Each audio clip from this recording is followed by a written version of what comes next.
Hi everybody, this is going to be a kind of a short video. I'm kind of on my way out the door. I'm going to a city up north. It's 2 hours north of here to like a dance marathon. I have packed decants for the road and for the dancing. And also we're gonna have dinner in somebody's camper, and I thought maybe it would be fun to show them some fragrances. I just always usually carry like 10 decants, you never know. So right now I'm wearing a little squirt of Vixir. And also a huge wearing of Cacao Porcelana that I've been raving about lately. I just thought I would enjoy it myself in the car. I just don't think it might be for everyone. So when the dancing starts at 7, then this will have worn off by then, and I will put on something a little bit more people-pleasing. Maybe Vixir, maybe Rouge Smoking, perhaps. What else did I bring here? Desired. I talked about that the other day. Please check out that video. I'll tell you more about it there. That's beautiful. Anybody would like it. But I want to get back to you on this one particular fragrance that kind of started rocking my world a little bit Sunday. And it was Salt Caramel from Shay and Blue London. And I hated it at first sniff because it has that real artificial smelling, like caramelized popcorn, like that synthetic or artificial butter. Kind of quality. I really, really don't like that. I think it's super annoying, and it was like cloyingly sweet, and especially like clashing with the other notes. And the only notes that are listed are like caramel, sea salt, tonka, and sandalwood. That's all you get. But to me, there's also like some other things going on. After like 15 or 20 minutes, it really turns beautiful, and I enjoyed it for the rest of the day. That was Sunday. I had it on, just sprayed on one hand, and I was just kind of going back to my hand, smelling it. But yesterday, now let's see, a couple days ago, I wore it like all over myself.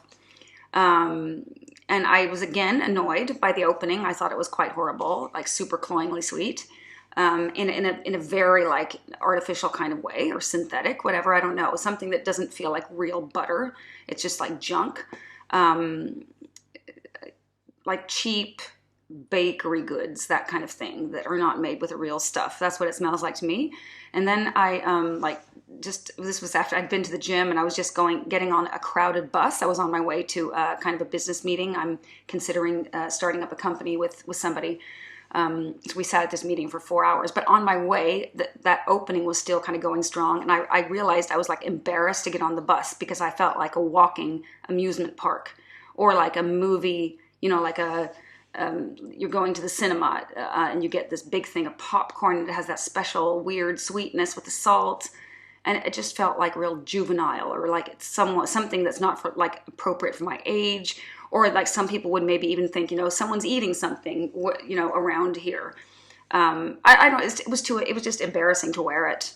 I was really happy that by the time I got to town, it's about 40 minutes to get there on public transportation. It had all worn off, and I felt like I smelled pretty good for my business meeting. So it's a nice fragrance, but I don't know if it's kind of one of those fragrances. It's like fun to wear sometimes because it has kind of like a vacation-y vibe or beach vibe a little bit, with something sweet, like maybe, having an ice cream on the beach, or but I don't know if I would really like go back to it and wear it over and over.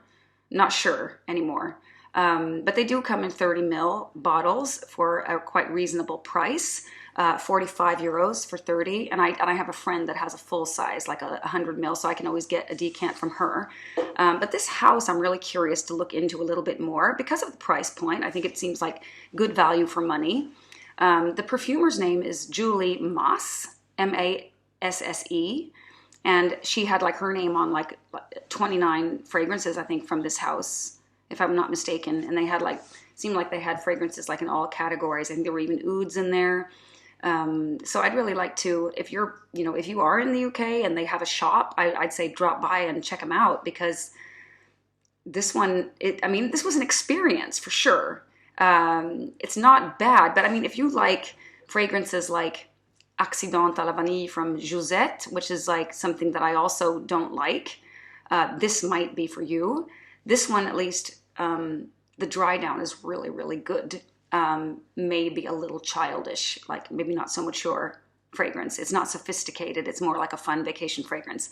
But for those of you who have big collections and feel that you need a fragrance like that, I think this is a good thing to check out. I would not blind buy it, but I don't blind buy at all. So that's just me. Okay, so yeah, that was all for today, guys. Bye-bye.